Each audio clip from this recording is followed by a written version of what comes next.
So Detective Pikachu is about to be the best movie like none ever was. Whoa. Because this is it. Cool. Like, this is it. This is Pokemon we're talking about. And so I have to ask the both of you, what was it like when you found out that you were going to be in the first ever live action adaptation of this franchise? And when I got the call, I was in New York in a cafe, and my team called me, and they were like, guess what?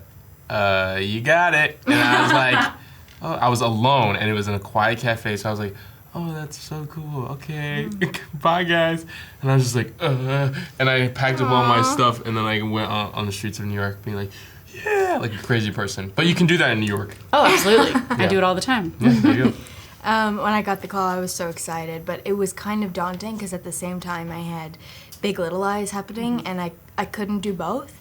And so Reese called me and was like, Kathryn, I need you to do Big Little Lies. I was like, but Reese, like, I need to do Pokemon Detective Pikachu. So she had to call Mary Parent at Legendary, and they made it happen. They moved mountains so that I could be in the film. I mean, I'm glad they moved mountains because Me too. both of you just absolutely made this film just such a joy to watch. And so I wanted to ask both of you, because obviously Pokemon has such a huge history behind it. It's like, there's like 1,000 episodes of the anime at this point. Yeah. Countless games, like 20-something movies. Like, what was it like for you to approach this franchise knowing there was such a history behind it? And did you look at the anime or the video games or anything to help prepare? So, funny story. I mean, I was a big fan of the franchise growing up. Me too. Pokemon Gold was one of the first games I got, and the cards, the original cards, I had all of them. Me and my sister used to play them together. And I watched the anime.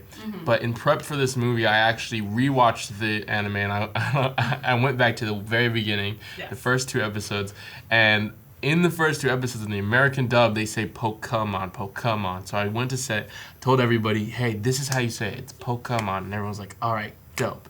So we're going to shoot it from now on saying Pokemon. And then Ken Watanabe comes on set one day and pulls Rob Letterman aside, our director, and he says, so do you want me to say it like everyone else is saying, or do you want me to say it right? And I was like, oh, yikes.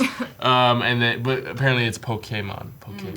So that was a very humbling moment for me. But you nailed it. You nailed it now. I mean, both yeah. both are acceptable in my opinion. Yeah, and that's But the they're thing. not. Yeah. But No, they well, actually. But they're not. I mean, I had been saying it wrong for like 4 months of the film, and then the Pokemon company was like, you know, it's Pokemon, not Pokemon. I was saying Pokemon. And I it's said not that growing Pokemon. up too. It's Pokemon. Yeah. But then there's also like, you know, it depends on your dialect. You know. But when you're making the movie, you want it to be perfect. yeah, you want it to live up to that point. So kind of talking about where this franchise could go, because at this point, this is about to blow, in my opinion. It's Pokemon. Who can, like, not love it? I wanted to ask you specifically, Justice, about your character, because Tim is just, like, a precious boy, and I want to protect him from everything. And mainly what I need is 6 films about him becoming the Elite Four, like, master at this point of Pokemon. Oh, I would love to see that. So this is me. In your ideal version, like, where do you see Tim being in this Pokemon universe, like, 10 years down the road? What's his 10-year plan? Well, okay, so Tim loved Pokemon as a kid, and he wanted to be a Pokemon trainer. So I would love for him to be a Pokemon trainer and to pursue that dream. But then again, you know, he's following the family line of detective work. So I want him to, like, create this new, like, breed of Pokemon trainers who are also detectives. Okay, like, wouldn't it sign be me up. so cool? You know how, like, in the game you go and it's like, well, obviously the gym trainers, but it's like, oh, the fisherman Ike wants to battle you, or like gymnast Misty wants to battle you, or whatever. So they have, like, occupations, and then they're also trainers.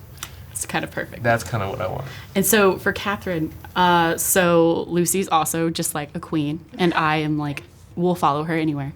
My question that I have for you, though, is kind of pursuing her character in the future. Obviously, she's got her newsroom down. She's an awesome reporter. I really just want to know, like, we have, like, when Harry met Sally, but, like, when Lucy met Psyduck. Like, in your perfect imagination, this film asks so many questions, but my question is how do you think they met? Because I just left that movie being like, Psyduck is me. I see them meeting in the middle of a field on a beautiful spring morning with flowers, and there's fairy Pokemon around, and I just see them seeing each other and going, I pick you. I choose you, yeah. That's how it works. Yeah, that's how it works. She just loves Pokemon. I think as much as she's so energetic and she's a go-getter and she's a fearless young girl. I think hopefully you can feel her warmth and her love of Pokemon.